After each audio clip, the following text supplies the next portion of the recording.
Renungan Pagi Bersama Allah di Waktu Fajar oleh Ellen G. White, 23 April 2022. Mari kita berdoa. Bapa kami yang di sorga, Allah pencipta langit dan bumi, laut dan segala isinya, Allah yang maha besar, satu-satunya Allah yang benar, yang kami sembah selalu melalui anak-Mu yang tunggal, Yesus Kristus. Terpujilah Yesus, anak Allah yang maha tinggi, yang adalah penebus, penolong, penghibur, pengantara kami. Pada pagi hari ini kami bersyukur boleh bangun dan berbakti, dan sebagaimana membaca dan mendengarkan nasihat firman-Mu, kiranya ini menjadi pembaharuan bagi masing-masing kami, agar kami mau ditegur. Beserta kami ya Bapa, sepanjang perbaktian ini kehendak-Mu yang jadi. Ampun kami akan dosa dan salah, karena kami berdoa hanya dalam nama anak Allah yang tunggal, Yesus Kristus, yang adalah Tuhan dan Juru Selamat kami. Amin. Renungan hari ini akan dibacakan oleh Saudara Flandi Torondek. Kepada Saudara Flandi, kami persilahkan. Selamat pagi dan selamat sahabat, saudaraku yang kekasih di dalam Tuhan kita Yesus Kristus. Judul renungan kita pada pagi hari ini, tanggal 23 April, yang diambil di dalam buku Bersama Allah di Waktu Fajar, adalah perhatikan teguranku. Ayat Alkitab, berpalinglah kamu kepada teguranku, sesungguhnya aku hendak mencurahkan isi hatiku kepadamu dan memberitahukan perkataanku kepadamu. Amsal 1 ayat 23. Hati yang sombong berusaha mendapat keselamatan, tetapi baik hak kita ke surga dan kelayakan kita untuk itu hanya boleh didapat dalam kebenaran Kristus. Tuhan tidak dapat berbuat sesuatu untuk memulihkan manusia sampai manusia itu mengaku kelemahannya dan mengikis segala kesombongan diri dan menyerahkan dirinya ke bawah pengawasan Tuhan. Kemudian barulah ia dapat menerima pemberian Allah yang sudah siap untuk dicurahkan. Dari jiwa yang merasakan kebutuhannya, tidak ada yang ditahankan. Ia tidak dihalangi datang kepada Dia, yang di dalamnya berdiam segala kesempurnaan. Alfa dan Omega, jilid 5 halaman 319. Jadi, jika kamu manusia dan jahat, tahu memberi pemberian yang baik kepada anak-anakmu, apalagi Bapamu yang di surga, Ia akan memberikan Roh Kudus kepada mereka yang meminta kepadanya. Roh Kudus, wakilnya, adalah yang terbesar dari segala pemberian. Semua hal-hal yang baik terdiri di dalamnya. Pencipta itu sendiri tidak dapat memberikan apa-apa yang lebih besar dan lebih baik kepada kita. Apabila kita memohon kepada Tuhan untuk mengasihi kita di dalam kesedihan kita dan untuk membimbing kita oleh Roh Kudus-Nya, Dia tidak akan pernah menolak doa kita. Khotbah di atas bukit halaman 149.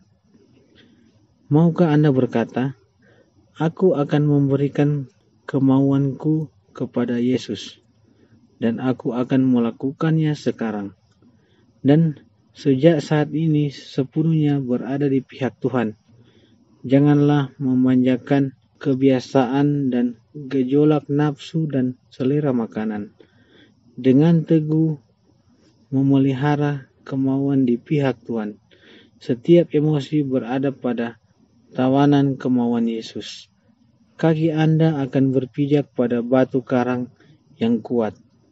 Membutuhkan waktu menumbuhkan setiap butir kuasa kemauan yang dimiliki.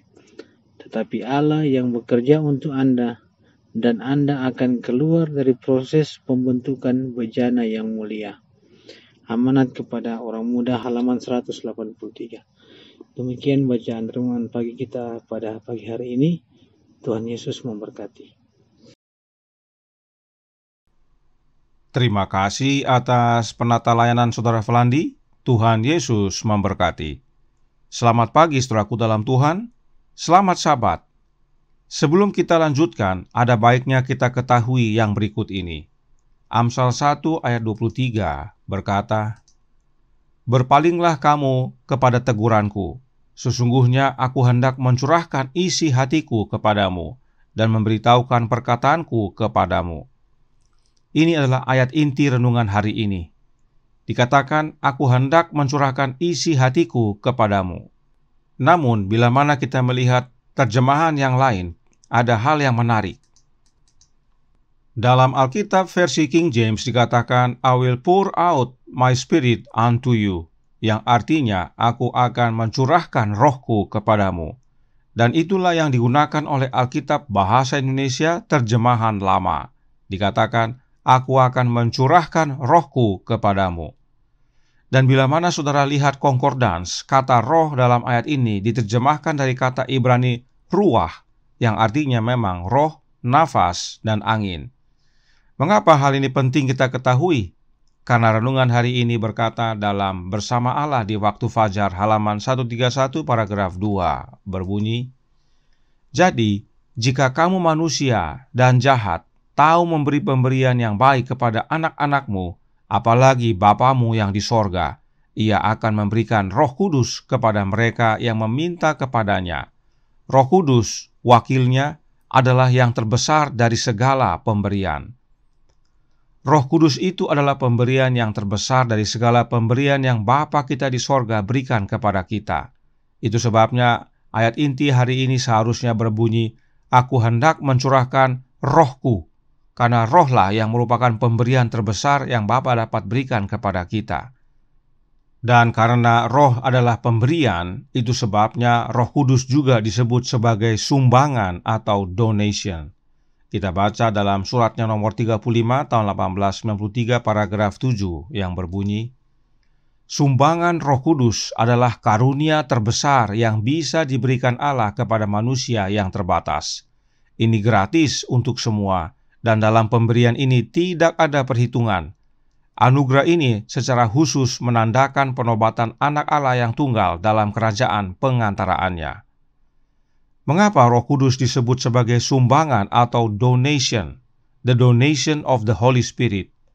Karena roh itu adalah pribadinya Bapa dan pribadinya Yesus Kristus. Dan yang dicurahkan pada hari Pentakosta adalah roh yang adalah pribadinya Yesus Kristus. Roh itu adalah roh Kristus itu sendiri dan bukan oknum lain. Dan roh itu dicurahkan sebagai tanda penobatan Yesus Kristus anak Allah menjadi imam besar bagi kita di hadapan Allah. Dan pada upacara penobatan Yesus menjadi imam besar tersebut, Allah Bapa mengurapi anaknya dengan minyak, yang adalah lambang daripada Roh Kudus.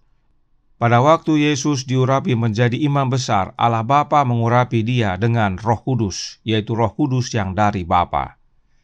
Jadi, ada dua peristiwa besar yang terjadi pada hari Pentakosta, yaitu pengurapan Yesus menjadi imam besar di sorga dan kecurahan Roh Kudus.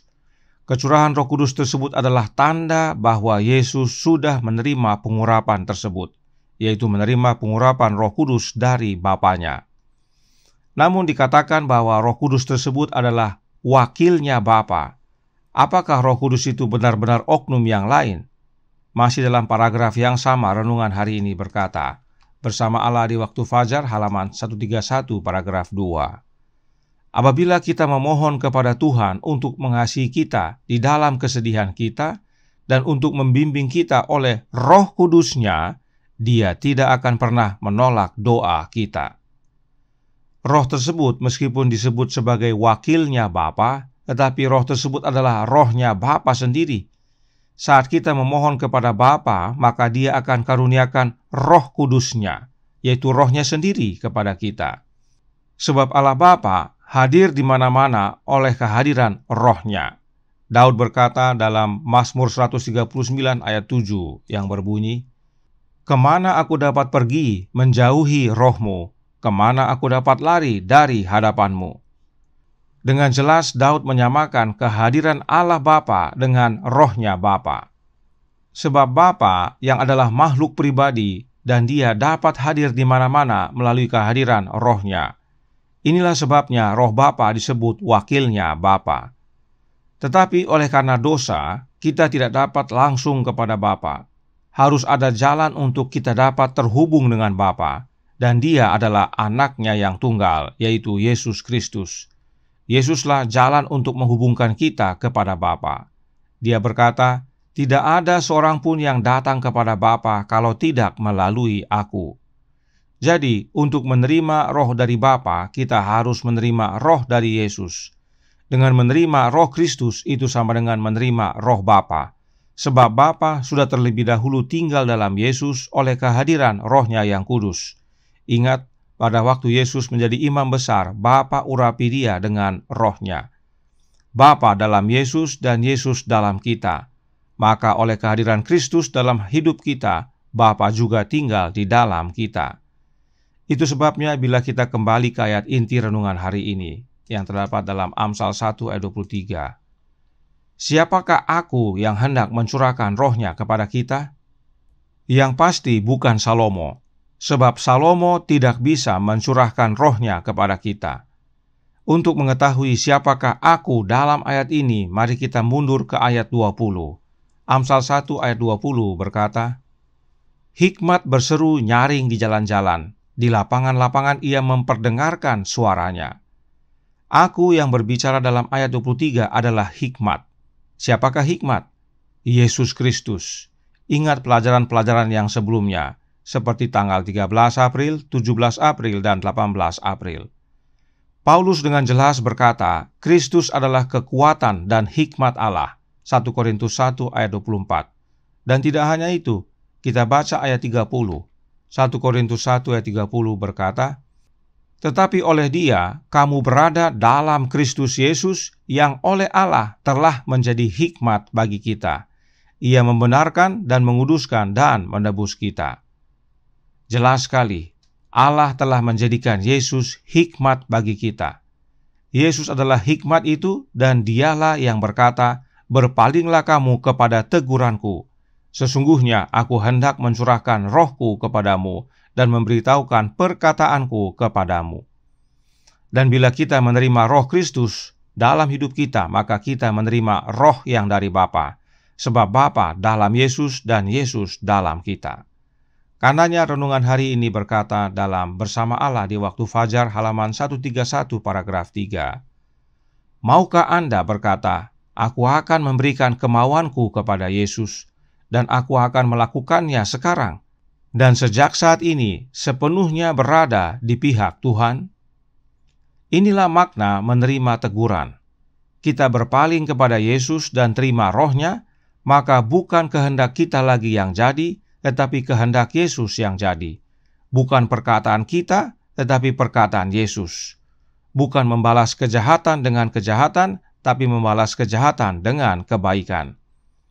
Tidak mudah menerima teguran saudaraku dalam Tuhan. Umumnya orang saat ditegur sakit hatinya dan berusaha membalas, tetapi itu bukti bahwa bukan Roh Kristus yang dalam hati kita. Jika Roh Kristus dalam hati kita, maka kita mau ditegur, sebab barang siapa yang Yesus tegur itu karena Dia mengasihi kita. Bahkan Dia berikan Roh-Nya kepada kita agar kita dapat hidupkan perkataan-perkataannya, teguran-tegurannya yang Dia nyatakan kepada kita. Kiranya ini menjadi pembaharuan bagi kita, agar kita berpaling kepada teguran Yesus dan menerima Roh-Nya. Tuhan memberkati, saya bawa dalam nama Yesus. Amin. Mari kita berdoa. Bapa kami yang di sorga, Allah pencipta langit dan bumi, laut dan segala isinya, Allah yang maha besar, maha kuasa, sumber segalanya, yang kami sembah selalu melalui anak-Mu yang tunggal, Yesus Kristus. Terima kasih nasihat penting bagi kami pada pagi hari ini, agar kami mau ditegur, berpaling kepada teguran, teristimewa teguran yang daripada Yesus. Dan bila mana Dia menegur, Dia mencurahkan Roh-Nya dalam hati kami, dan memberitahukan firman-Nya, tegurannya kepada kami, agar menjadi pembaharuan dalam hidup kami. Karenanya tolong kami ya Bapa, curahkan Roh anak-Mu dalam hati ini. Tolong kami ya Yesus, agar mau kami diubahkan menjadi serupa dengan Engkau, dan siap menyambut kedatangan-Mu yang tidak lama lagi. Beserta kami sepanjang hari ini kehendak-Mu yang jadi, ampun kami akan dosa dan salah, karena kami berdoa hanya dalam nama Anak Allah yang tunggal, Yesus Kristus, yang adalah Tuhan dan Juru Selamat kami.